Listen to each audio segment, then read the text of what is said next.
सनातन धर्म में सभी व्रतों में से एकादशी के व्रत को सबसे कठिन व्रतों में से एक माना जाता है। ये व्रत प्रत्येक माह में 2 बार रखा जाता है, जो भगवान विष्णु को समर्पित होता है। प्रत्येक एकादशी का अपना अलग नाम और महत्व होता है। पोष माह के कृष्ण पक्ष में पड़ने वाली एकादशी को सफला एकादशी के नाम से जाना जाता है। इस बार सफला एकादशी का व्रत 19 दिसंबर को रखा जाएगा। आइए जानते हैं सफला एकादशी के मुहूर्त, महत्व, पूजा विधि और कथा के बारे में। पंचांग के अनुसार पोष माह के कृष्ण पक्ष की एकादशी तिथि 19 दिसंबर दिन सोमवार को तड़के 3:32 से लग रही है और ये तिथि अगले दिन 20 दिसंबर मंगलवार को तड़के 2:32 तक मान्य रहेगी। ऐसे में उदय तिथि के आधार पर सफला एकादशी व्रत 19 दिसंबर को रखा जाएगा। जो लोग 19 दिसंबर को सफला एकादशी का व्रत रखेंगे, वे अगले दिन 20 दिसंबर मंगलवार को पारण करके व्रत को पूरा करेंगे। इस दिन सफला एकादशी व्रत के पारण का समय सुबह 8:05 से लेकर सुबह 9:13 तक है। धार्मिक मान्यता है कि इस दिन विधि विधान से सफला एकादशी का व्रत करने से सभी मनोकामनाएं पूरी होती है। सफला शब्द का शाब्दिक अर्थ होता है समृद्ध होना, यानी सफल होना। इसलिए जीवन में समृद्धि और सफलता के लिए सफला एकादशी का व्रत बहुत ही लाभकारी माना गया है। सफला एकादशी व्रत पूजा विधि इस प्रकार है। सफला एकादशी के दिन प्रातः जल्दी उठकर स्नान आदि करने के पश्चात व्रत का संकल्प लें। अपने पूजा घर में या मंदिर जाकर भगवान विष्णु की विधिवत धूप दीप से पूजा करें। उन्हें तुलसी के पत्ते, अगरबत्ती, सुपारी, फल और नारियल आदि अर्पित करें। सफला एकादशी व्रत के महात्म्य की कथा पढ़े।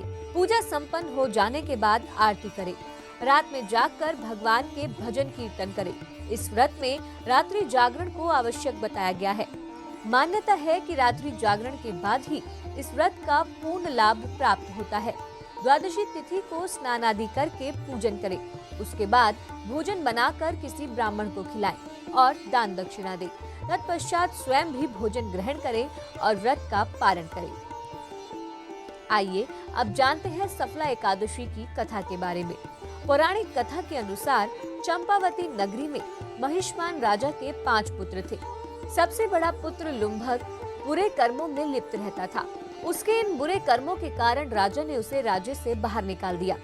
घर से बाहर जाने के बाद लुम्भक जंगल में रहने लगा। पोष की कृष्ण पक्ष की दशमी की रात्रि में ठंड से वह सो ना सका। उसे अपने बुरे कर्मों पर पछतावा हो रहा था। सुबह होते होते वह ठंड से प्राणहीन सा हो गया। दिन में जब धूप के बाद कुछ ठंड कम हुई तो उसे होश आया और वह जंगल में फल इकट्ठा करने लगा। इसके बाद शाम में सूर्यास्त के बाद वह अपनी किस्मत को कोसता रहा और सभी फलों को पीपल के पेड़ की जड़ में रख दिया। एकादशी की पूरी रात उसने भगवान से क्षमा याचना में व्यतीत कर दी। इस तरह जाने अनजाने में ही लुम्भक का एकादशी का व्रत पूरा हो गया। इस व्रत के प्रभाव से वह अच्छे कर्मों की ओर प्रवृत्त हुआ। उसके बाद वह अपने राज्य लौट गया और उसके पिता ने अपना सारा राज्य लुम्भक को सौंप दिया। लुम्भक ने काफी समय तक राज्य धर्म पूर्वक चलाया।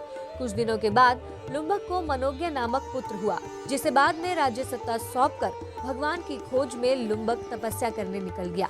लुम्भक को मृत्यु के पश्चात विष्णु लोक में स्थान प्राप्त हुआ।